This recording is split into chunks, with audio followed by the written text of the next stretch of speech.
What if our most ancient, most sacred stories aren't about what we think they are at all? Today, based on the book Celestial Ship of the North, we're diving into a pretty radical theory. One that suggests mythology isn't a history of Earth, but a secret code written in the stars. And honestly, it's a journey that could completely change how you see these stories forever. So let's just start with this question, because it's the absolute heart of the whole idea. It challenges everything we think we know. Is it possible that we've been reading this ancient map of our past, but we've been looking at it completely upside down? Now, to even begin to understand this celestial code, the book argues that we have to travel way, way back to a single source of human wisdom, the place where this incredible language of the stars was first spoken. The foundation of this whole argument really rests on the work of scholars like Gerald Massey. He proposed that the real Eden of mythology, the origin point for all our foundational knowledge, was in equatorial Africa, and that it was first really systematized in ancient Egypt. And according to the book, the evidence for Egypt being the primary teacher of the ancient world is just, well, it's overwhelming. It argues they were the first ones to really map out the heavens, to create these incredibly precise calendars. The theory even says that cultures we often think of as pioneers, like Babylon, were actually building what it calls imperfect imitations of Egyptian originals.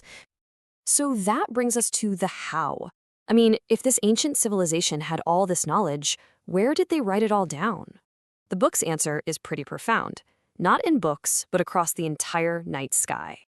Okay, the key to unlocking all this is a concept the book calls astrotheology. And this is the crucial point, so lean in. It's the idea that for the ancients, the heavens came first. Everything that happened down here on Earth was just a reflection, an echo of the huge drama unfolding above them. So the gods, the prophecies, all those epic stories, they were all just allegories for the sun, the moon, and the stars. So you've got to imagine, for these ancient Egyptians, the night sky wasn't just a bunch of distant lights. It was a living, breathing text. It was their sacred book. And every single movement of the planets and stars was a new verse being written by the divine. So, how does this cosmic code actually get translated into the myths we all know and love? How do you get from a single pole star to a super complex story about a tree of life or a great mother goddess? Well, the book explains that these universal symbols, like the tree of life, they're actually celestial maps. It didn't start as a tree on the ground, it began as the pole star. And then, as their astronomical knowledge got more sophisticated, the tree grew right along with it. First, 2 branches for the dual heavens, then 4 for the cardinal points, 7 for the major constellations, and boom, finally 12 for the signs of the zodiac. It's literally a diagram of the cosmos. And this same exact principle applies to how they thought about their gods. Take a figure like the Great Mother Goddess. She wasn't some historical person who once lived. According to this theory, the Great Mother was the starry heaven itself, this huge, visible, nurturing presence above them all.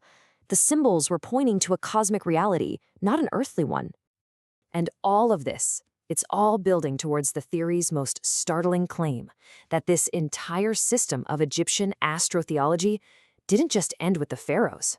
The book argues it was continued, retold, and recoded in later sacred texts, including the Christian Gospels. The book makes its case with a direct side-by-side comparison.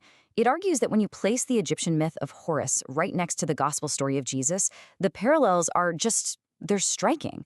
I mean, both resurrect on the 3rd day. Both have a 40-day period of trial. Both start their work at age 30. The theory basically concludes this isn't a coincidence, it's a celestial template being used again.